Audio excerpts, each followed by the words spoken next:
Thank you. Low connection right now. We're going to cancel and start again. Oh, it's still happening. This is good. Good morning, everybody. It's Victoria Lorient-Fabish, holistic psychotherapist, registered psychotherapist, and I'm here with the incomparable Sharon Warren, who's a transformational life coach and facilitates really awesome quantum technology and brings in programs so that people can really transform their lives. And I adore this woman, and I'm so glad you're here. Thank you for being here. Thank you. Thank you for having me. Oh, thank you. It's totally my pleasure. We'll wait for some people to come on, but regardless, I just want to start to talk to you about, number one, the amazing work that you do, which is incredibly, shall we say, and I'm pretty woo-woo. I'm pretty woo-woo. I'm a holistic psychotherapist. I'm a Reiki master, and I do energy work and talk therapy. So I merge East meets West in many ways. Which I love. Yeah. And you've experienced my work. And I love working with Victoria. She's amazing. And I love working with you, Sharon. You're pretty amazing. And this is not BS, let me tell you. We're not bullshitting. We're sounding like we have a schmooze fest going on right now. But it's actual true. I pick people to be here that I really, really admire and want to share with the world. And so the work that you do is kind of interesting because you are very grounded, I find, in, sort of the here and the now, a lot of, great life coaching. But then you bring in a tool that I find really interesting, which is toning. So, and we're talking about living by design. So what do you mean by that? What do you mean by living by design? Right. Doesn't everybody want to know? What does it mean to live by design? Right. Well, I think most of us have been conditioned or trained to be condition-based thinkers. Right. Right? So that circumstances or conditions dictate what we can do and be and have in this world. Right? What would we love? Right. And the reality is, every one of us that's breathing, life is breathing through us. And life, by its very nature, seeks to create. So if we have life breathing through us, it's seeking to create through us. And so I think of, we don't get to not create. So for example, I don't know, you're overwhelmed and you stay in bed with the covers over your head. Sometimes I want to do that. Me too. Yeah. And the thing is, you're still creating. You're creating a life in the day with the covers over your head. Right. So the question is, do you want to create by default? Because that's really by default living. Yeah, it's like, oh, it's too much. I just want to check out of the world. Yeah, and also giving power to circumstances. So, what does our bank account say we can do? What does our weight say we can do? What does our education say we can do? As opposed to understanding we live in an inside-out universe, and that when you go in and you really create a vision and you trust that you can co-create with the universe is listening. All the time the universe is listening. And so when we have that vision and we have that emotional vibration and we give energy to that, the universe, the molecules of the universe go into process to bring that about. Wow. So in real life, what does that look like? So we experience well, people say, it's flu season, oh gosh, I'm going to get the flu. I see what you're saying. And the universe hears that and goes, oh, okay, like, it has no sense of humor. If I plant a seed in a garden, if I plant a radish seed and I expect a cucumber and I'm like, oh, I don't want a radish seed, well then don't plant a radish seed. Okay. So it's really being very intentional with your thoughts, intentional with your words, intentional with your intentions. Picking and choosing what you are putting into the universe, putting into the world, because the universe, as you say, doesn't know from jokes. No. It just simply mirrors back to you what you put. And you can see that there's some randomness too. Is that, that it's not just, I believe that that the universe is a mirror, but there's randomness too. There's stuff that we're not even mirroring, but there's other stuff going on. What do you think about that? Well, that's a good point. I do agree that the world, the universe is very complex. But actually that leads me into another tool that I use. Yeah. So I've been studying with the Life Mastery Institute in California, and I take people through very rich content programs. And these programs are designed to, there's a language, right? There's a language to success, and the language to creating the results you would love. There's a pattern and a system, Once we understand consciously, we're aware of what this pattern or system is, we can apply it in any area of our life that we want to improve. Okay. Right? So an electrician, right, he doesn't wish and hope for electricity to come on. Right. He understands the laws of electricity. And once he understands those laws of electricity, he can then use that to get the results he would love. And so there's the laws of thinking. There's the laws of receiving. Right. There's the law of abundance. There really is a system in place.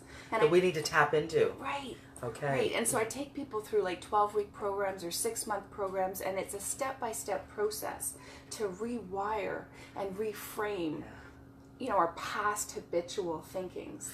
Yeah, and it's really my passion or my purpose and my reason for being is to make sure that we don't perpetuate multi-generational dysfunction, multi-generational patterns. Hi, Eduardo.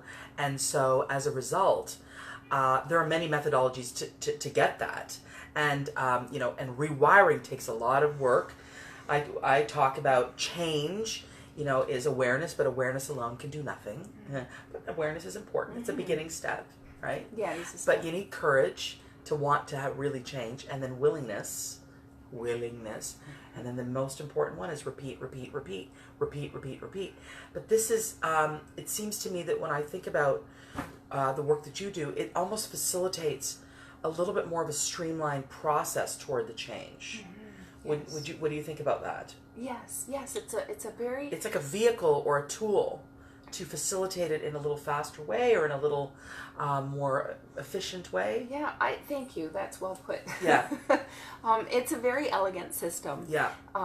That is the roots of it are 40, 50 years worth of studies of successful people. And they're studying which? The language of success. They're studying Okay. what are the tools, what are the thinkings, Okay. what are the habits, what are the there's a lot of... I see. Yeah. Okay. The habits and tool and patterns of successful people. Mm-hmm. But the methodology that you work with, toning, yes. toning. So that was the life coaching aspect of your work. Is that right? But it sounds like you also bring in toning Yes. into, which is the quantum physics Right. piece. Which might be considered a little woo-woo. A little woo-woo. So there's very grounded life coaching, success coaching work that Sharon Warren does, which I love. But then you have These tools. these tools, which I would say they seem like magic initially upon initial sight of it, but they're not magic. There are hi Maureen, nice that you're here. Hi Eduardo. They're not magic, but they're working with vibration. Essentially, we are all vibration. We are all vibratory beings. If I were to hook up a megahertz vibration tester to Sharon or to myself, depending on what we were thinking, that megahertz vibration would change. It'd be Yeah, it would change. The actual number of megahertz, the number reading would change based on what we were thinking. That's science. That's not woo-woo. So when we rewire our thoughts, we change our megahertz vibration. But the key is to understand what our subconscious thoughts are. Is that right? I think, again, well put. Well said. Oh, thank goodness. Thank goodness. I don't want to, but I want you to tell us that, you know. Yeah, so one of the tools within the quantum technologies that I use, we capture a sample of your voice. It's like a... Which you need to speak a little louder, tiny bit. Oh, thank you. Okay, thank Yeah. you. Speak on sound. Speak on sound, exactly. So you capture... Yeah, speaking of the voice, how ironic of the timing. Exactly. Caught it. You capture a sample of your voice. It's about a 15-second sample of your voice. Because I'm not sure if everyone's aware, but your voice is more specific of a blueprint to who you are than your fingerprints, right? Than your DNA. And when you think about it, your voice is vibratory, right? So in there, you can get your mental body, your physical body, your auric body, your causal body, your emotional body. You get the different All bodies. from the voice. Yeah, because it's vibration, and we are vibration. So amazing. Right. So we Good morning, Fabio. Thank you for joining us. All the way from Brazil, may I add. Yes. Keep going. So your voice... You capture a sample of your the voice. blueprint has the blueprint of your energy in it. Interesting. So you capture a sample of your voice and then... Yep. So we put it through a sophisticated mathematical algorithm, and it analyzes it. So it analyzes... Takes it to your computer, right? You Yeah, put it through yeah. your computer, yes? Yep. It analyzes it. A program. Yeah. Yeah, the program analyzes it, and it will give an output of your personal tones, your personal frequencies based on your voice sample. And it's about 25 minutes long. And the beauty of these frequencies is they balance the left-right hemisphere of your brain. They create cancellation fields to release cellular traumas in your different bodies that, you know, maybe we're not even consciously or cognitively aware of why we have a certain predisposition or a pattern or a limitation of thinking, for example, or phobia that's tripping us up, that's blocking us from actualizing our true potential. Yeah. And so the beauty of these frequencies is they go in very gently and they help, or sometimes not, depends, they help to release. And I love this analogy, if I may. Yeah. Okay, so think of a garden, right? Whether your favorite flower or your favorite vegetables, but let's say you've just moved in there and there's flowers in there that don't really resonate with you, or there's weeds. I like to think of the tones as going in there and weeding out, right? Wow. To make space for what you would love. Weeding out what? Weeding out past traumas, whether it's, you know, if you understand this, 7 generations back, we're bringing in genetic content. Oh, yes. Right? Predispositions. So they'll actually, it's quantum, so it'll work on those generational patterns that aren't serving you. Yeah. That just as we inherit our eye color, we inherit other patterns as well. So it weeds that out. It weeds, maybe something happened when you're 5, right? It will help to release those cellular traumas. Right. Past lives. Yeah. It works with that too. I've experienced it. I've observed it. But as we know, nature abhors a vacuum. Nature abhors the vacuums. So whenever there's a void, get ready. That's where I love my programs. Yeah. Because the programs are in there now helping you systematically plant the seeds you would love in a way that works.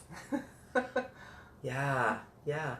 And can you give me an example, or us, a few of us are watching, a few lovely people are watching, thank you for joining us. What, how does it fill the vacuum? Give me some key tools that you might offer the audience. Okay. What's a key transformational success tool Right. that you would fill the vacuum with? Thank you. So for example, I love your questions, by the way. Oh, good. Thank you. Thank you. Helps me be more succinct. Yeah. So, for example, in one of the programs, the 12-week program, and one of the foundational programs I take people through, there's a module on reframing failure from a stumbling block to a stepping stone. So it's our relationship to failure, right? It's not failure in and of itself that will trip us up.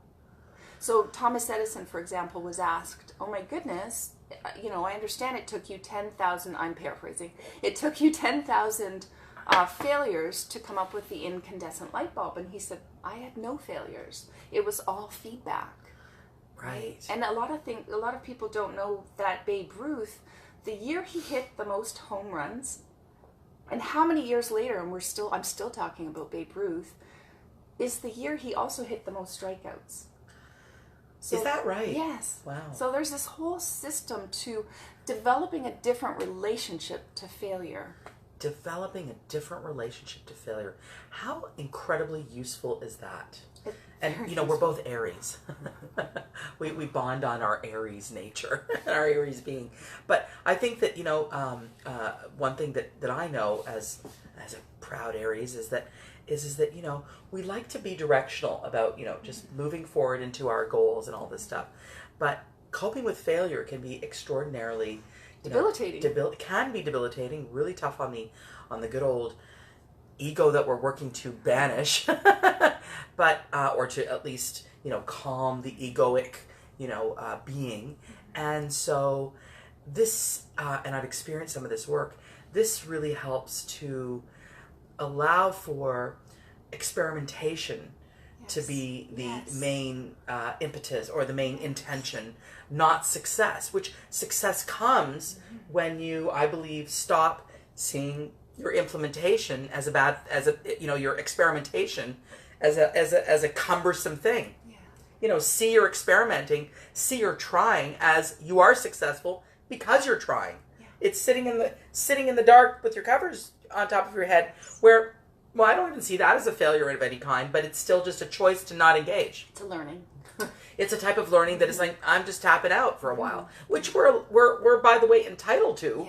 We are entitled to tap out for a while, but I believe that we want to work on confidence issues. We want to work on self-doubt issues. What's your thought on that? I think to your point, Victoria, when we have a stumble, when we have a failure, that you again reframe it as it's an opportunity for growth. What's the golden nugget? Yeah. Right? What can I learn? That's what can I take away? And if you are getting, like with Thomas Edison, it was feedback. It's like, oh, not this way, but this way. Yeah. Right? Try it a different way. Don't condemn yourself for your trials. Right. Don't condemn yourself. And we all have them. And it's the courageous people, the spiritual warriors that actually engage in try, and try. And I want to just encourage people to keep trying. It's hard. It can be a little tough, but that doesn't mean you stop. You keep moving. You keep trying. You lick your wounds. You calm yourself. You love yourself. You meditate. You do a little journaling. I got my journal right here. I was journaling at 5:30, 6 o'clock in the morning today. Yeah. I went back to bed for an hour. But I got up and then, had worked my stuff out in my journal and then came out to the other side. Beautiful. And there's a prayer for discernment in that module too. What is it? It's Do you remember it? On the spot I put her. Good morning, Janine. It's to go in and ask for discernment, right? So really ask for discernment. I love that word discernment, which is choosing, deciding, right? Yes. Yeah. Not judging, discernment. Yeah. And asking, allowing your infinite. Actually, can we just stop? Yeah. Sorry, don't mean to touch your breast. No. Can everybody who's on right now with us just close your eyes, because Sharon's going to take us through an impromptu prayer for discernment. Is that okay? Yeah. Okay. So, actually, I'm going to get a little music, or no music? If you like. If you like, okay. Sure. So we'll pull up my iTunes. Add a little ambiance. Ah, yes. Well, I have a really cool meditation CD called As Above, So Below. And just as I'm pulling the iTunes up, everybody sort of get comfortable, maybe get a glass of water, maybe just allow yourself to just be in a state of, let's see if we can get this quickly. No, we can't. I don't know what the problem, oh, that's why. It's don't download. So, you know what? I need to sign in. So I'm not going to do this. We're going to do no music, not meant to be.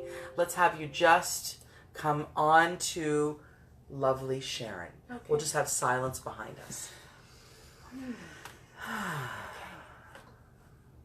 Take a nice deep breath, just as Victoria did. Thank you.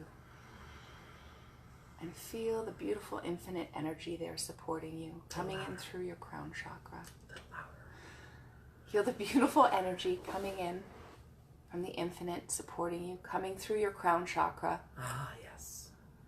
Spreading through your eye chakra. Expanding your throat chakra. Give voice to your callings. Give voice to your longings.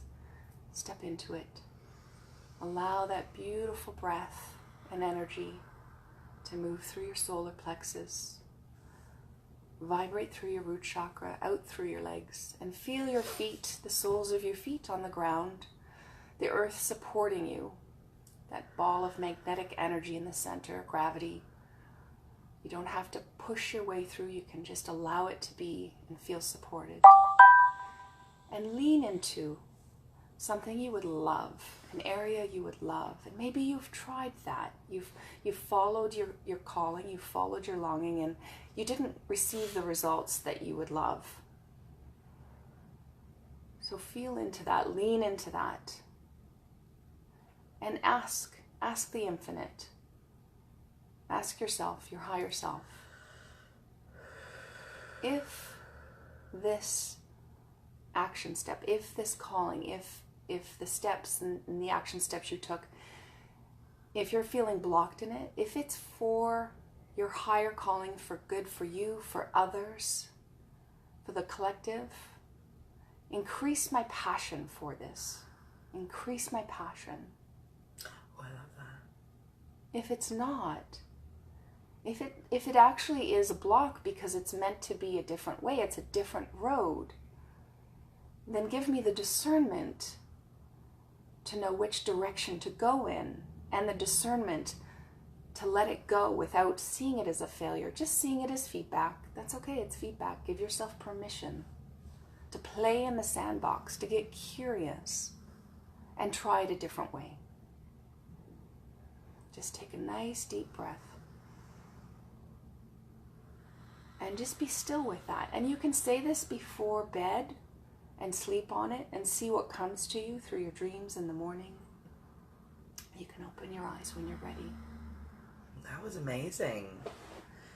It's like it's a discernment visualization meditation. Mm-hmm. Is that what it is? Yes, and just listening to that still small voice. And I really believe that our infinite, when we go to that place, can connect with infinite intelligence. And infinite intelligence has infinite possibilities. That's right. Which leads me to another key, which is the power of the question. Right? So if I ask, why am I stupid? The universe will give me many reasons, right? Or why am I a certain weight? Why am I not paying my bills on time? The question, you want to calibrate the question. Again, the universe is listening more than we realize. The question is, how can I generate $1,000 more this month than I did last month, for example? Right. So getting specific on the question, I really, really love the increase my passion. If this is a stumble and yet I am on the right path, then increase my passion. I just want to really echo that, how powerful that is. So in other words, if it's a stumble, it doesn't mean you're on the wrong path. It just means you need to troubleshoot it a bit with the universe, work with it a little bit, and say, okay, universe, phone call, I'm going to decline. And sorry about that. I didn't shut off all my notification. It's never a perfect broadcast, sweetheart. Imperfect action step. That's what we invite people to do. Yeah, it's not a perfect moment, but it's okay. But what I will say is to increase one's passion for whatever step you're on. I think it's just so like a light bulb moment, aha moment, wow moment for me. Awesome. Like, thank you. You're welcome. You know, because we are often given, well, you know, the path of least resistance, which I really try and go down the path of least resistance, the downstream path. Mm-hmm. And then sometimes I'm like, wait a minute, I need to go somewhere where my intuition says, which isn't so downstream, and I might stumble. But I still feel intuitively that I need to be on that road. Mm-hmm. So the universe, I feel drawn there. So it's not downstream, it's kind of hard, but I'm drawn there. Mm-hmm. So it's like, oh, but does that mean what? So what I'm loving is this dialogue with the universe to say, increase my passion, please. Right. Well, imagine if it's right. Imagine if Edison, going back to Edison, yes. If he gave up at the 9,999th time, we might be sitting with candlelight right now, which isn't necessarily a bad thing. But look at all of the great thinkers and inventors. I love candles, but I want my electricity. Right. And the Wright brothers. So there's a process. Yeah. There's a process. We look often at the Babe Ruths and go, wow, right? But we don't understand and appreciate the process, and then we don't give ourselves permission to have the process and understand that there's the law of thinking. There's a wiring, a system that goes into place, and it's one foot in front of the other, engaging with these invisible laws that govern us. I love this. Say that last little bit. There are these invisible laws that govern us. Yes. Just honestly, there really is. I believe there's just as there's electricity and gravity. Yeah. Like, I don't have to stand on my head. I had this aha moment when I was going through the law of supply myself. Yeah. Oh, I don't have to stand on my head. Not that I'm discrediting it, but I don't have to look in the mirror and say I love myself 20 times. And those are great tools. Yeah. But the aha moment, the golden nugget for me was, in order for me to engage gravity, I don't need to work on self-esteem on such a great level. We just are. It just is. We are love. Tap into that part of yourself. It's already there. Yes. It's already there. Yes. So a couple tools. We're going to start our wrap up, and I want to see how people will find you. But the tools of engaging with the laws of the universe, the law of attraction, what other laws? Supply. The law of supply. What Thinking. other law? The law of thinking. Abundance. Law of abundance. Forgiveness. There's a law to forgiveness. Yeah. Yeah. What's the law of forgiveness? That's a whole huge. system. Yes. Any nuggets to just share quickly? What's the Well, big one? it's reframing, right? There you go, It's yeah. forgiving. It's giving for another perception. Yes. And that is your nugget. That's amazing. Yeah. It's giving for another to get another perception. That's the Yes. law of forgiving. Yes, that is an aspect. Yes. I like to give my viewers Thank the you. real deal. Thank you. Not just talking Not about just our fluff. not just our courses that we want. I want you actually to leave with good tools. Well, if I may then. Yeah. So again, in the area of forgiveness is when we look at say I had an experience with my mother, right, and it was hurtful, and maybe it created a wound, or I felt. I like a to wound joke from if it's that. not one thing, it's a mother. No, I'm kidding. We love mothers. We do love mothers. Yeah, it is. Yeah, it's a hard job. It is. But for example, it's to reframe, right? To give for another perception, so that maybe in that moment when my mom was inadvertently. Her actions created a wound in me. Yeah. It could be that it was an unskilled call for love or an unskilled expression of love From my mom. From your mother. It's not like she said, "Well, I'm going to wound her." Right. She didn't intentionally wound you, No, but she was an unskilled lover. Yes. An unskilled person that loved. Yes, Yeah, I and didn't how know. many, And myself included. Right, exactly. And she had her own wounds that she was transmitting. Yeah. Mm-hmm. And so compassion and the law of forgiveness is to really, really go for a different perspective on the Engage. situation. Yeah, engage in that. Yeah. Amazing, amazing. I think that this is so powerful. Sharon, I'm so glad you came to this beautiful moment to help, us all. And number one, how can people find you? What's the easiest way for people to find you? Right. You can email me at sharon@toneyoursoul.ca. What's your website? toneyoursoul.ca. Did everyone get that? Write that down. toneyoursoul.ca. Well, I liked it when I came up with it because I think we tone our body. Yeah. But how many of us tone our soul? soul, yeah. Plus, I work with tones, so I thought it was fun. I think it's a fun one. Yeah, and also you facilitate a number of programs. I do. Yes. This winter, I've been doing self-care Sundays, 1:30 to 3:30, where we gather in a group. We capture the sample of the group's voice sample, run it through the software. It's powerful. You know what? I'm going to tell you right now. I have to tell you, when I first did it, I was like, what the heck is this? I love sounding and toning and singing, using my voice, all this great stuff.